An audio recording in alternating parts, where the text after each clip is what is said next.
Bonjour à tous, je suis Pierre Stocker, le facilitateur principal de cette initiative du cours de Soundfulness qui va se passer en France. Je suis ici dans mon studio au Brésil et je souhaite faire cette vidéo pour vous parler un petit peu du travail avec le son. La première chose, c'est que ce n'est pas un cours qui a été ou un stage qui a été prévu pour des personnes musiciennes spécialement, bien que les musiciens puissent en bénéficier énormément aussi. Une des choses les plus importantes pour moi, dans tous les cours qu'on fait ici au Brésil, j'ai une école, on a déjà 4000 personnes, on a déjà fait 70 cours de 5 jours de ce style que je viens faire en France pour la première fois. Un des apprentissages les plus profonds, c'est la relation à la présence, la relation à l'espace et au temps, qui sont des piliers fondamentaux de notre système de perception de la réalité. Et ça se passe à travers la relation à la musique, parce que quand on se propose de jouer en groupe pour créer des voyages sonores à travers de la musicalité intuitive, on est obligé de travailler par couches et chacun va pouvoir s'exprimer. Et la musique est par essence la communication. Et on travaille plus la communication et l'écoute de l'espace, le respect du silence, que la technique de comment est-ce qu'on va jouer. Dans cet univers, on a aussi ces critères qui nous permettent de nous comprendre à travers le corps. Notre cœur bat et il ne nous pose pas la question. Dans le sens où la personne peut se dire « Ah, moi, j'ai pas le rythme, je sais pas. » Oui, sauf qu'on avance tous en rythme quand on marche dans la rue, par exemple.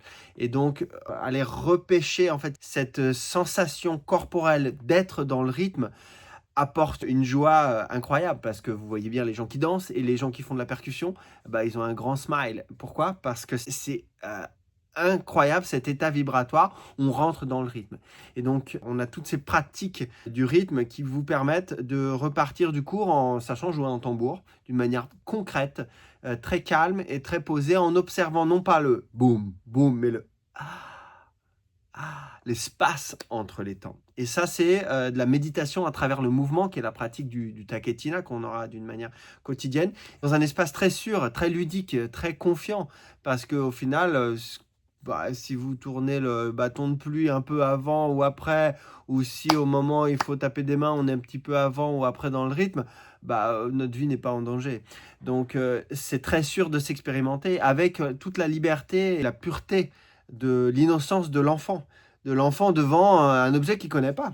Et là, quand on va vous mettre devant un objet que vous ne connaissez pas, une percussion, voilà, pourquoi pas essayer. Donc ces notions de curiosité, de premier contact sont très fortes pour pouvoir aussi marquer notre être avec une expérience vraiment originale, quoi. On n'essaie pas de reproduire la musique de quelqu'un, de faire quelque chose en particulier, au-delà de se communiquer avec les sons, avec bien entendu mon orchestration qui aide les gens à se sentir super tranquilles à la maison, comme on dit, en casa, pour pouvoir se libérer du connu.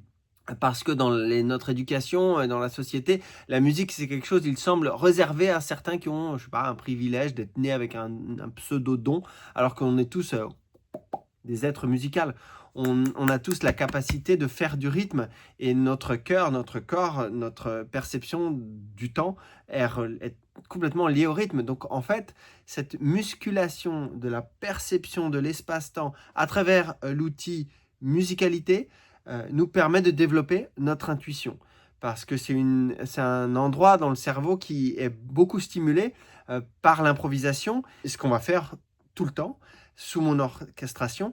Et nous, on est là aussi en tant que facilitateur avec Lucas, qui travaille avec moi au Brésil depuis plus de 10 ans, pour vous aider à rentrer dans le rythme, vous aider à rentrer dans cette espèce de danse avec le son, avec l'espace, dans ce respect du silence, dans le sens où on ne parle pas beaucoup durant le cours. Alors on chante, on va apprendre à placer les gens dans un voyage sonore pour qu'on ait plus d'accès à leur tête, à leurs pieds. Pourquoi, dans quel sens jouer les instruments, quel type de couche on va pouvoir mettre l'une au-dessus de l'autre, à quel moment, avec quelle intensité, dans quel état d'écoute. Mais tout ça, c'est presque annexe par rapport à ce que vous êtes capable d'expérimenter, et qui est très difficile à expliquer, parce que c'est relié vraiment à un état direct d'expérience.